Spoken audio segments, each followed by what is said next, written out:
Yeah, thank you, Smoke, for accepting my invitation. It's a great pleasure to have you on the channel. And yeah, that's awesome. Thank you. Happy to be here. Definitely look forward to a exciting conversation about, crypto and research. Yes, absolutely. Well, I have been following you for a long time, right? And as I told you, part of my content I've been able to share in Portuguese with my Brazilian audience comes from studies that you've shared. So I have a question that I'd like for you to answer for us before anything, and something that I think everybody's curious, but I don't think people know. I watched one video that you were explaining the meaning of your name. It's an abbreviation, right? Yes, it is. And it's basically lays out the standard in which I hold my research to. It's an acronym that the S stands for study, which plainly states that well, basically emphasizes the fact that this information that I'm presenting and sharing with you all is not something that I've just glanced over, something that I've taken time to read over and over again, analyze, break apart, look at closely, and comparing it to other sources, and not just looking at each source independently. So that's what the S stands for, is to study the information, not just casually overlook it. The M in smoke stands for market trends, which basically means that I'm looking at the overall market, analyzing patterns, and making sure I don't ignore relevant patterns in the crypto market and the traditional markets, because many times patterns do mean something. They do paint a bigger picture that you can't necessarily see at first glance unless you analyze the entire big picture and entire landscape that you're researching, and not just individual parts. The O or the Q stands for ongoing research, which means that this is not something that I do sometimes, or I dedicate small amounts of time to research. This is a 24/7 thing for me, 7 days a Yes. week. I don't take any breaks off of doing research. This is a ongoing effort to connect the past to the present, and and what to anticipate for the future. The K stands for knowledge exchange, which plainly states that um, exchanging knowledge of other people instead of a small echo chamber or a small bubble of one thought. I like to compare my thoughts to others and compare my thoughts to the overall and institutional thoughts, and making sure I'm not just keeping this information in a tight circle, that it's not able to, you know, flourish throughout the community. And evaluation is just basically the standard of how I check the credibility of my research. I don't just share any research or save any documents that may not be credible. I ask myself many questions, such as who is the author, are they credible, the purpose of the documentation, the intended audience of the content, can the claims be verified, is the content free from bias or agendas, and most importantly, are there references and citations. And that's how I evaluate the publications that I decide to study regarding my crypto research. And that's basically what my name stands for as well. That's great, Smoke. One thing that you said was that you always bring documentation to base your research. And that's something that is missing in the space, right? Sometimes people will say, for example, an information, but they don't bring the source. And that's something that is crucial. If you want to be serious about something, you gotta be able to provide, obviously, the source of it. I agree. I certainly agree to prove everything that you say. Everything that I say is not based on my personal opinions, thoughts, or feelings. I try to find the exact publications that provide the insight on which institutions are thinking, because they are the smart money in all markets. Institutions do determine, where the direction of the market goes, and they have access to a lot more data than the average person has. And being able to see their perspectives and see the documentation that they publish in between each other, and see the consistent themes and ideas shared in between that, you get a really good insight onto what's actually happening, as opposed to, what retail believes or what social media is saying, because it's generally not closer to the truth than what institutions are sharing between each other in pretty high level confidential conversations. Yes, yes, I agree with you. And because it involves money, people tend to get emotional. Right, So it's a very important job for you to be able to differentiate between what are facts and what are not facts, you know? right. So, I definitely yeah. prefer the facts. Yeah, and so just so you know, the Brazilian community, they love your content, and it's very important for them to hear from you because they always share your content in Brazilian platforms as well, YouTube channels. It's a really 24/7 research, so this is great for you to share with us. Yeah, shout out to Brazil, and shout out to you as well. I think it's very important, even in this era of AI and translation, that there's someone, like you that's personally translating to people interested in this content and allowing them to overcome that language barrier because of your help. It's definitely, an awesome feat that you're doing. And shout out to your audience and shout out to the Brazilian community that's taking a liking to my content. I really hope you guys are learning a lot and Yes, take big takeaways from it. yeah, we definitely are. And so I'm not the only one that shares your content. We have some other channels in Brazil as well that share research from you. Not a lot of people know what's really going on with digital assets. They don't know the regulation part of it. And it's just interesting to see this unfolding behind the scenes, and people have no clue what's about to happen from now on. Certainly, there's definitely a lot going on behind the scenes, like I mentioned earlier.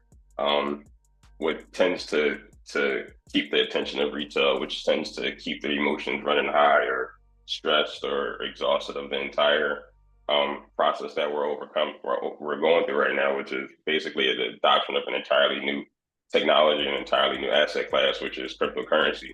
And not really understanding the context of this technology, the situation that we're in regarding regulations, research, experimentations, proof of concepts, and even the history and how long digital technologies and new technologies in general take to form.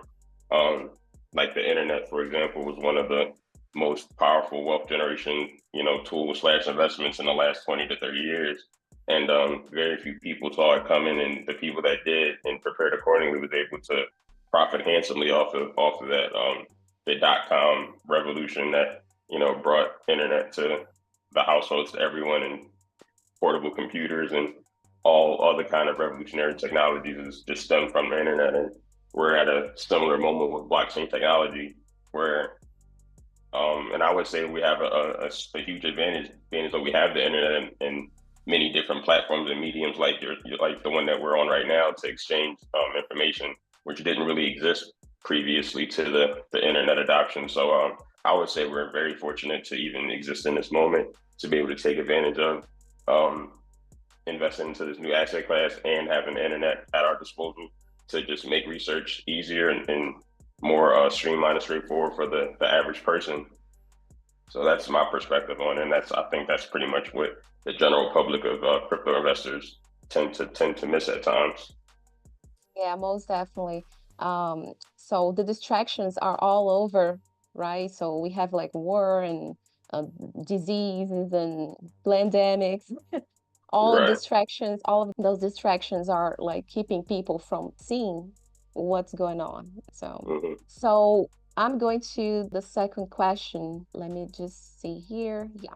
So yeah, there are many misunderstandings about the relationship between the ISO 20022 financial messaging standard and digital assets. With all your knowledge, to what extent is there a correlation between the two? So there's a significant correlation between ISO 20022 and digital assets. Do you mind if I share my screen to show a few documentations? No, please do it. Yeah, Yeah, 1 second, please.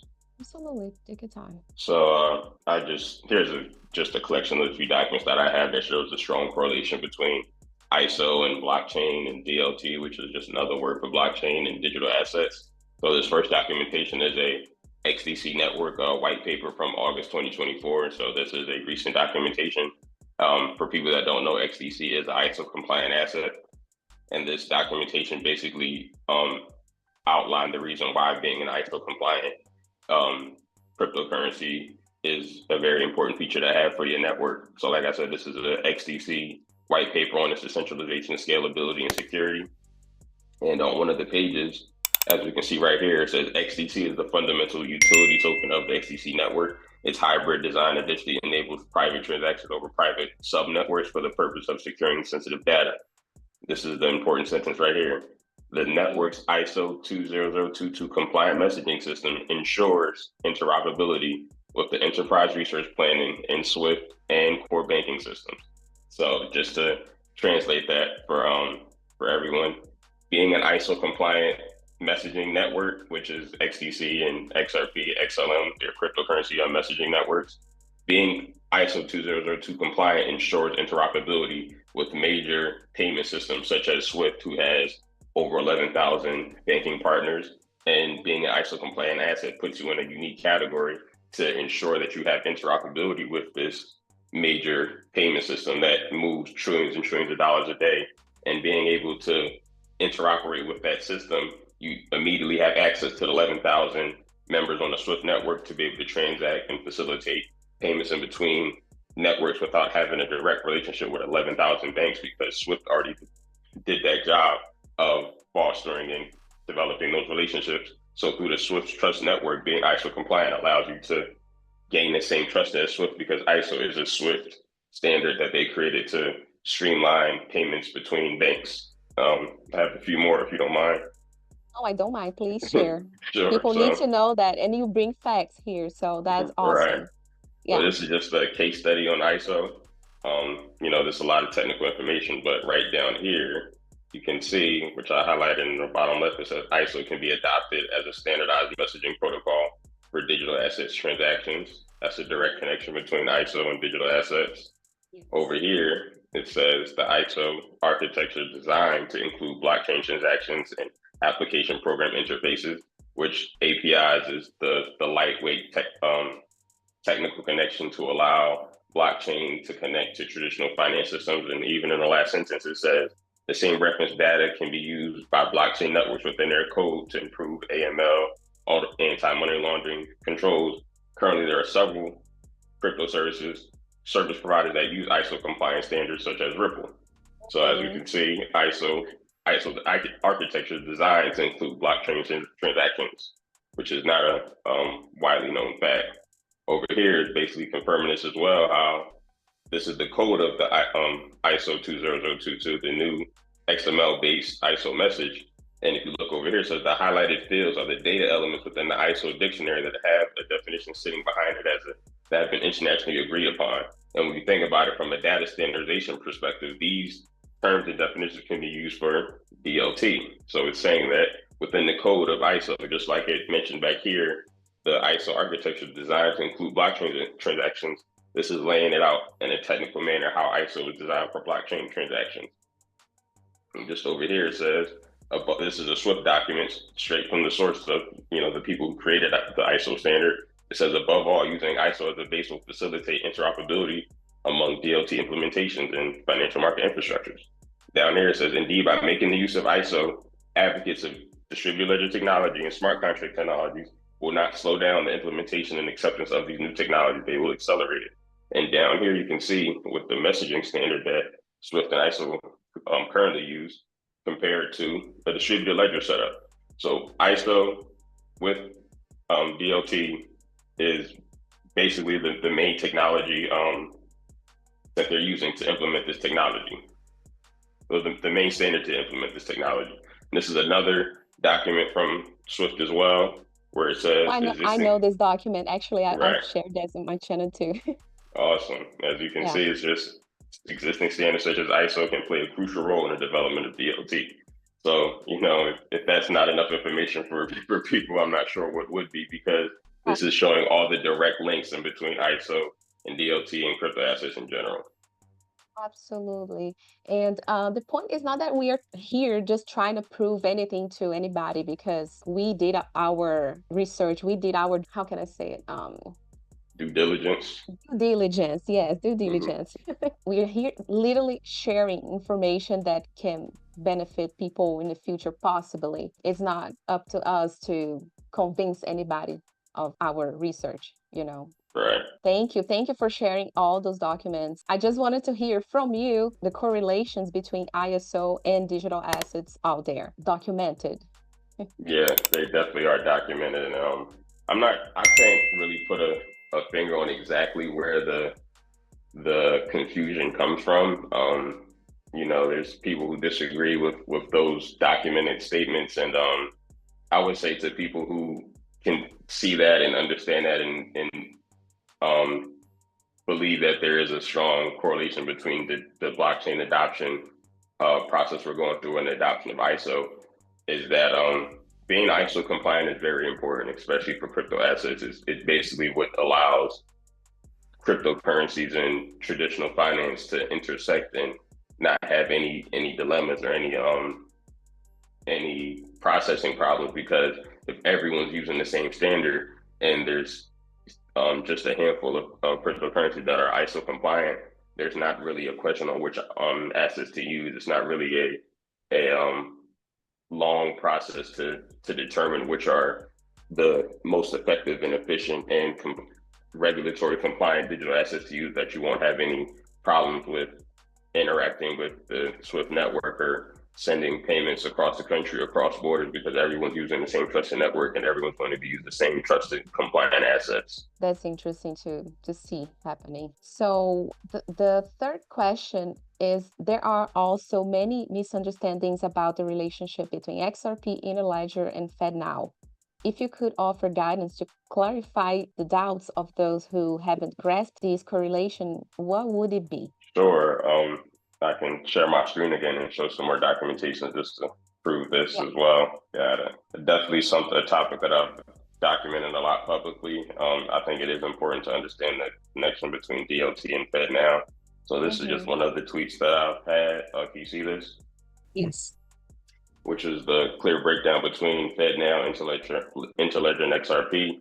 So first and foremost, you must understand that FedNow is running on the Fed's FedLine, which is an IP-based network and messaging system that basically allows the federal government to connect to 10,000 financial institutions in the United States. And being an IP-based network just basically means that it's connected to the internet. Many of the current payment systems in America are not connected to the internet. They use, fax machines and phone calls and in Excel spreadsheets, just not digitally native payments systems, while FedNow is a digitally native internet-based payment system. So over here, this is basically confirming that, the FedNow is running on a TCP internet IP-based protocol. This is a very important fact to remember. And over here, it says that we all now use one network protocol, TCP IP, which is the same protocol that is the security of the internet, which allows everyone to access different VPNs and different websites while knowing that it's a secure search when you're looking up information. And it says down here, only one is required, only one network protocol is required. And it says using only one makes complete sense. And this researcher that posted this said, the person, I believe this applies to digital assets. And then the second bullet point says Interledger and XRP at the forefront of the TCP IP equivalent in the world of fintech. And it says at this last highlight, no one can compete with XRP Ledger's technical spec or the performance of the consensus algorithm. So a book of accounts that stored a video from Interledger protocol discussing the importance of the TCP IP protocols for the Interledger protocol. For people that don't know, the Interledger protocol uses XRP for settlement and transactions. So being able to connect to an IP-based system is a very important aspect of IOP, being able to connect to FedNow. And I just have, just a few more documents, if you don't mind. Please share. So another thing that most people may not know is that FedNow is not a system where the Federal Reserve, made its own blockchain and made its own digital assets. It is a service that is partnering with multiple different technical service providers that is allowing instant settlement to take place. So for example, one of the technology providers of FedNow is Volante, which is a well-known Ripple partner. And down here it says, this was a statement from Volante that said the number one preferred approach to connectivity with FedNow is through a service provider. So that's important to know that majority of the banks that have to onboard to FedNow are using service providers instead of trying to connect on their own. Now over here it says, like I said, Volante is a Ripple-enabled partner. They mentioned right on Twitter that Volante's platform can be used to settle through XRP with the Ripple connection. So this just shows that Ripple connections allow XRP to be leveraged within third-party services, and Volante is a third-party service of FedNow. That's pretty clear. It is clear. Yeah, that's great. Thank you. Because sometimes I can't actually, why people don't understand it 100%. It's very technical. It's hard for people to grasp the information. Yeah, and of course, there's a lot more. I feel like those are the two that, pretty much make it straightforward. From the technical perspective, I've also researched it from the legal perspective. If anyone looks up UCC laws and FedNow, those pretty much govern the transactions of, it governs commercial transactions in between states and within states in the United States. And they recently updated to allow the usage of digital assets within UCC laws, and UCC laws apply to FedNow as a service. So if you look at it from the legal and technical perspective, digital assets are going to be enabled through FedNow. Yes, that's the future. Well, I'm not sure if you remember Jess Chang. She was one of the IMF directors, I'm not sure, but she also worked at the FedNow implementation. One video that she directly mentions XRP as a means of payment within a network. Yes, so I do definitely remember Jess Chang. She was at the core of rulemaking for FedNow, and she specializes in UCC Article 4A, which specifically governs assets like retail, CBDCs, and digital assets. And she previously worked at Ripple and the IMF and the Federal Reserve, I remember. And her role specifically is making sure that fintech relationships are fintech and traditional banking structures have the rules are clear for how they can use digital assets, when they can use them, and making sure they're doing it in the most legally compliant way.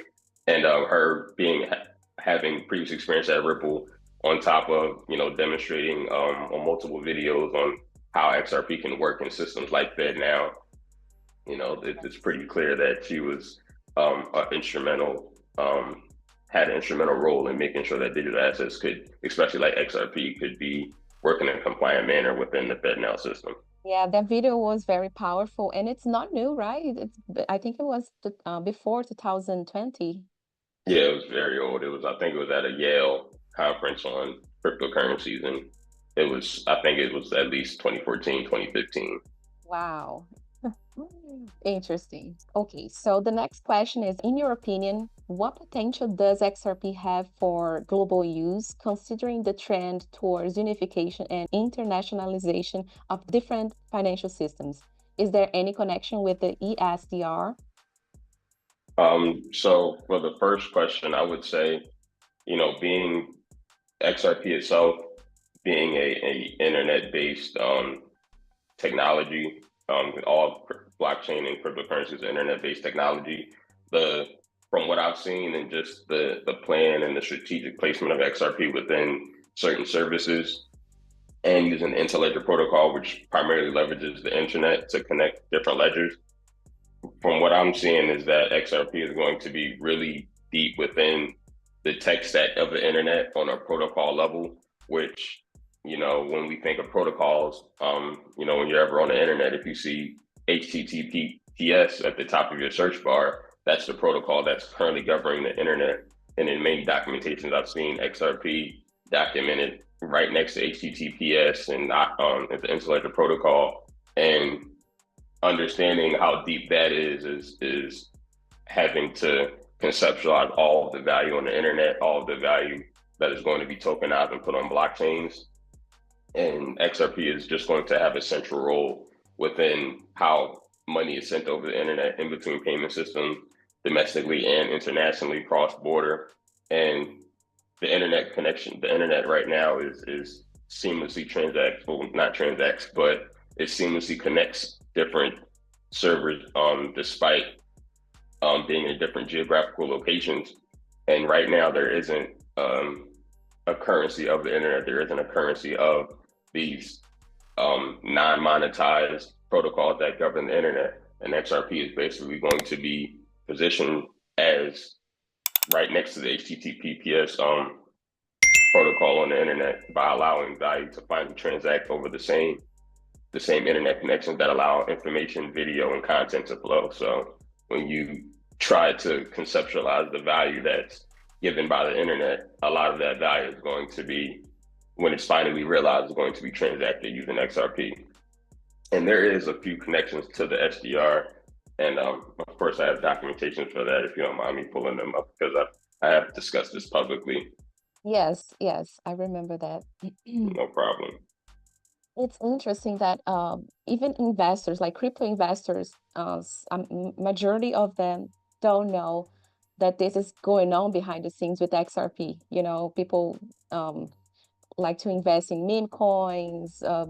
Bitcoin and Ethereum is very popular as well, but it's very unfortunate that people will miss out on this opportunity.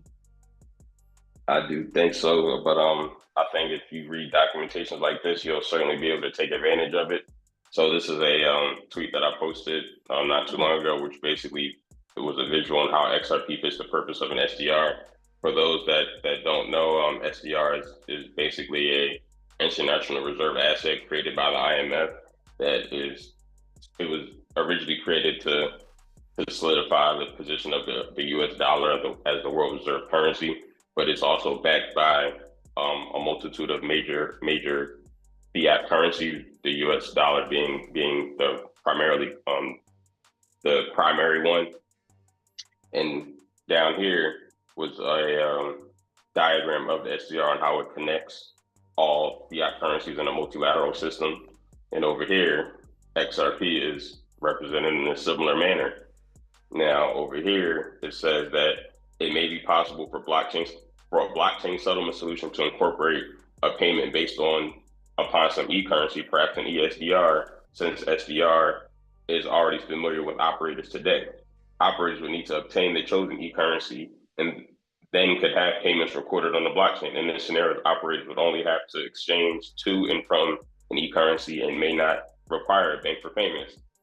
Most people should know that XRP transacts currencies in between wallets with no need for a bank or a correspondent to facilitate those transactions. So this is another reason why it matches with the use case of XRP. And it's the last component, a truly automated settlement that simply needs approvals that a few key steps could become a reality. So I have one more that should tie it back in. And this was just the connection between Ripple, MCBDCs, and a blockchain-based ESDR.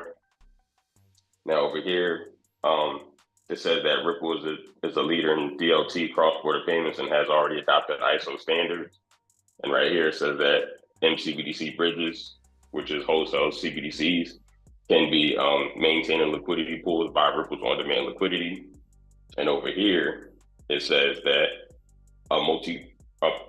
for the first highlight, it says the multi-currency common settlement platform will allow countries to pay each other directly without a costly intermediary correspondent banks included in the chain. And you can just look at the underlying part, but it says the ISO standard provides a common language for CBDCs, mentions MCBDCs, which can be managed by Ripple on-demand liquidity platform. And you just check over here, it says that smaller down payments collaborating with banks will issue a special drawing rights on commodity that can be traded on smart contract-based blockchain platform.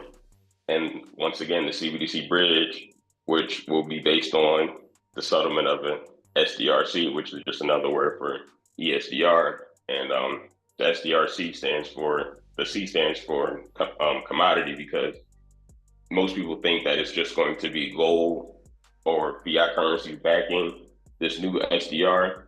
But with being an ESDR on a blockchain, we can add a lot more value to what makes up the value of the SDR, which is currently just made up of the currencies of different nations. But in the future, the SDR is going to be backed by, agriculture like food and, corn and wheat, because those are very valuable commodities as well, along with gold, along with the fiat currencies of sovereign nations. So a lot of things are going to be able to add to to the value of the SDR. The XRP ledger is able to tokenize any form of value and transact it with virtually for free. So this is basically why, the XRP ledger is a really good candidate to be used to transact this new ESDR. Yes, and one thing that I would like to add to this that you just said is that, for example, the time test of Ripple's technology. So even if today they would create something similar to XRP's technology or Ripple's technology, they would need to test it out first before moving to a completely DLT-based financial system. Ripple and the XRP ledger technology being open source have this advantage of time testing. Right. And there's many proof of concepts and many experiments that have already tested the functionality of the XRP ledger, done from Ripple, done from, central banks. And, that we're definitely, if people don't really, for new people and people that have even been in this space for a while, that we're definitely transitioning out of the experiment research phase of blockchain. Institutions have actively been involved in blockchain since about 2013, 2014. And that puts us at about 10 years of experimentation, testing, regulatory research, and just finally getting to the implementation phase is currently where we're at right now.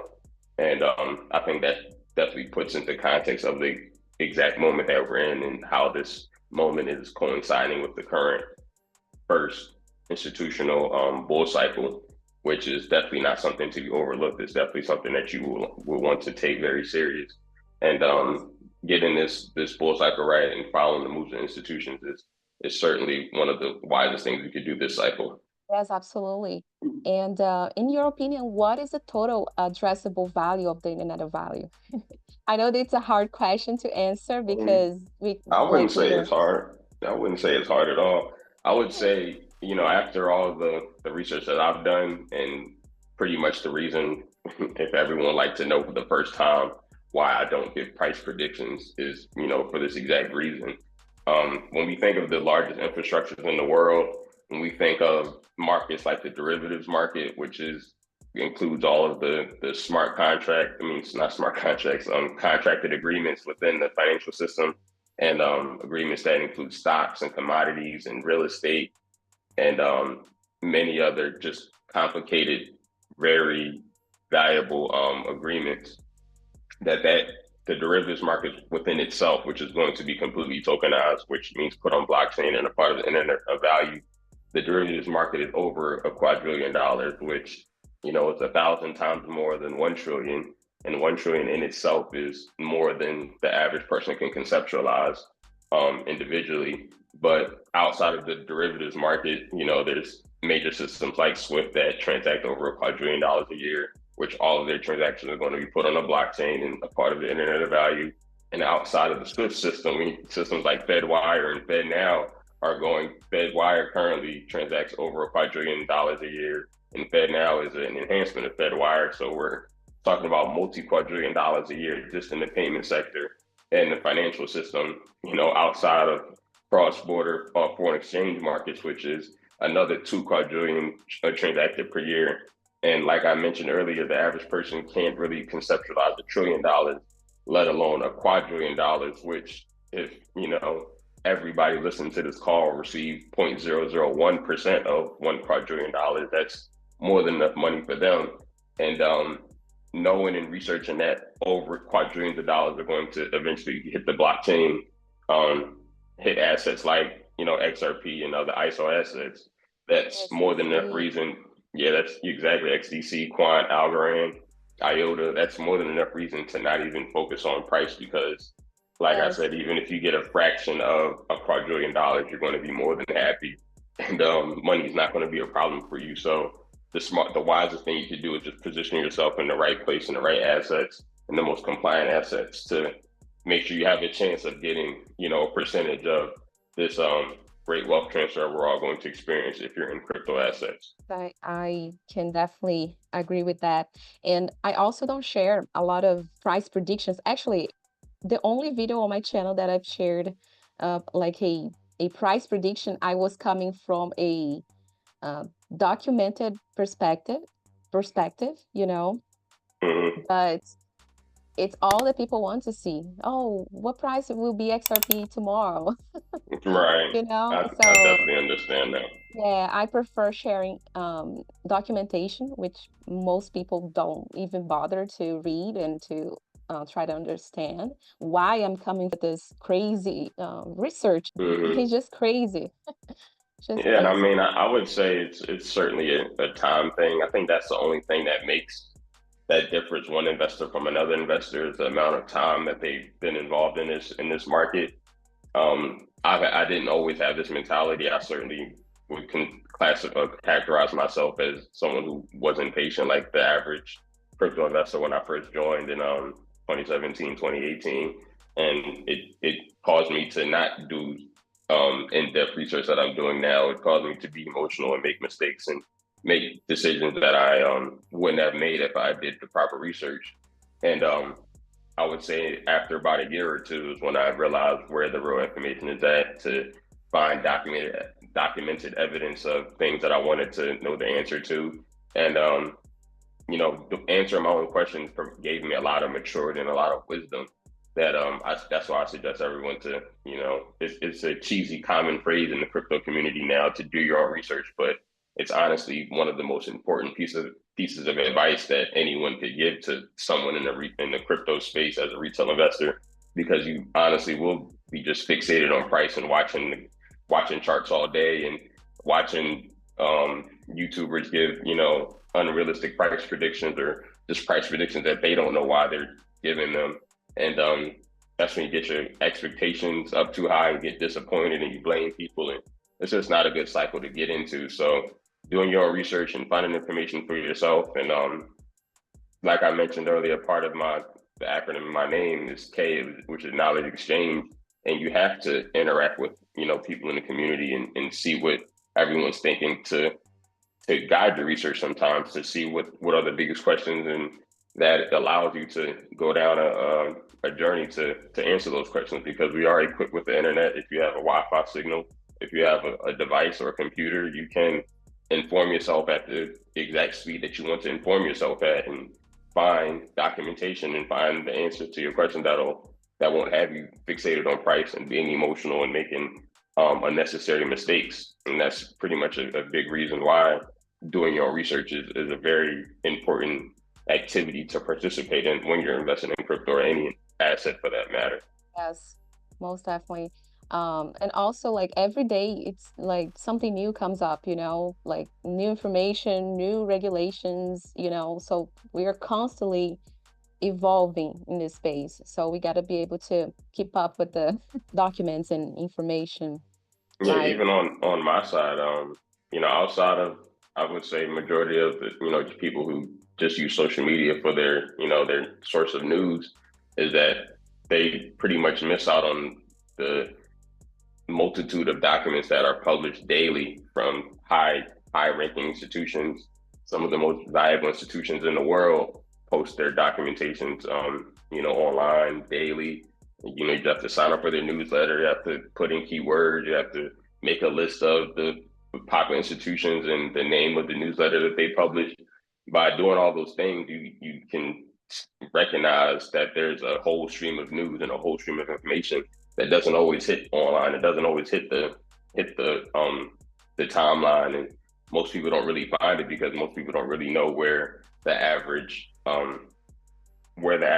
institution published information at, or where's the exclusive documentation. And that's pretty much where I find myself at, is bridging the gap in between, people who are interested in knowing what institutions at high levels are thinking, and, translating those documents and bringing them down to the people that are the most curious and are the most eager to know and make the best decisions within this crypto space with their money. We are definitely very fortunate to have the internet capabilities of like real-time data, real-time everything, so we can learn and take advantage of this opportunity. Right. Speaking of sharing your knowledge, I would like for you to just tell me where people can find you. Do you have any group that you like share private information? Just tell me about your community. Yeah, sure. So primarily you can find me on X, sharing public documentation on just some of the biggest answers that biggest questions that, retail has and the answers to them. You can find me on X at SMQKE on X. And I do have a private community on School where we're discussing, basically mapping out this full cycle for this institutional cycle that we're undergoing right now. I personally do believe that not every documentation should be for the public. But as we discussed, the emotional state of, retail, social media can be pretty volatile, and some information simply wouldn't dissipate well because of, the lack of understanding, the lack of seeing the big picture. And in my private community, we actively paint the big picture by having, an absence of confusion, an absence of, people just worried about, like you discussed, when is it tomorrow? Is it tomorrow? We are a private community of mature investors that see the big picture and simply want to capitalize off of this this bull cycle in an accurate way with all of the access data that's available on the internet. And for anyone interested, it's the link in my X bio. And like I said, if you want to know when to take profits, what institutions are thinking, and how exactly you should choose your investments in this cycle, that's exactly what we're talking about in the Smoke Room on School. That's great, Smoke. I would definitely recommend anyone to do your private group because, as you said, people are not ready to receive some kind of information, Yeah, emotionally. exactly. I just say, man, that's exactly it. I would say their emotional state, the wisdom, your perspective on money, your perspective on time, and Yeah. and I think that all of that is important. All of that stuff is important to understand and recognize before you even get into crypto, before you put money into crypto, recognizing what's really important in life, such as time, not just money, because as like I discussed earlier, there's quadrillions and trillions of dollars coming to this space within the next few years. And if you position yourself well, being a millionaire is not going to be one of your biggest problems. Knowing how you're spending your time, knowing how to, be mature and patient and emotionally regulate yourself in times of stress, especially when the market isn't going your way, and regulating your emotions when the market is going your way. And many documents discussing time and price and things like that tend to set off the dopamine in people's brains, and it makes them act irrationally and say things they typically wouldn't say in public in general. So that's why I said I do share a lot of documentation online, but I would say max 10 to 20% makes it to X, while the rest is it's posted in the private community, and that just allows the people who are ready for the information to access the information and take advantage of it, as opposed to being a part of just a retail mind hive that can keep you distracted, keep you more emotional than you should be, and allow you to could just promote some unwise decisions. Yes, I can definitely understand that. I have a private group that I share information as well, but it's a small group. Only the right ones are ready to really take it serious and rise from this transfer of wealth. Right. That is happening right now. Yeah, I would say just for me and my role in, just sharing my documents publicly is that, overall beyond, this bull cycle or, what retail is doing and their activities, making sure that I'm, at the forefront of just leading the crypto space into a more mature document-based direction, as opposed to the hype and the speculation that's been driving this market is really important to me, because everything isn't going to be memes and rainbows forever. It's not going to be a bunch of easy hyped up projects in order to get rich and then switch your money out and and hopefully you make the right decisions with it. We're really transitioning into an institutional, sophisticated era for the crypto market in general. And that's what I've, concluded over the last few years, is that it's not just going to be cycles of hype and mainstream mania and just NFTs or NFTs not really backed by anything, any kind of utility. It's just going to be a more professional asset class that's going to be organized and regulated and compliant.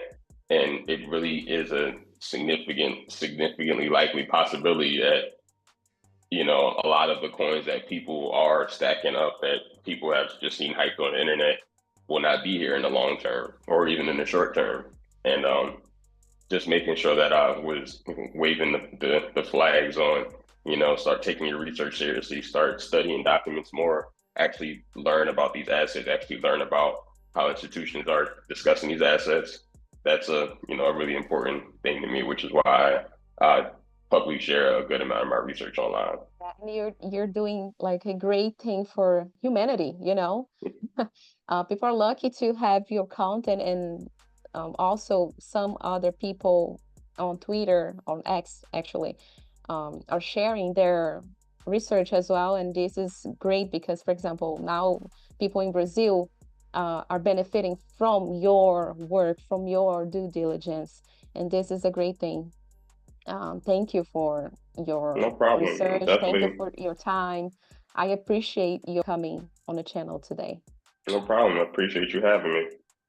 Thank you, Smoke. No problem. Definitely thank you for translating it to the Brazilians that, you know, just have a simple language barrier, and you're doing a really good job at, you know, making sure you disseminate that information to them. And, you know, it's definitely going to be remembered, and it means a lot to me, especially that you're translating that for curious, interested investors. Absolutely. Thank you. I appreciate today's Sunday, so enjoy your Sunday. And let's wait for the next episodes of this crazy market. I'll tune in for sure. Right. Okay, Smoke. So see you. Bye. See you. Bye.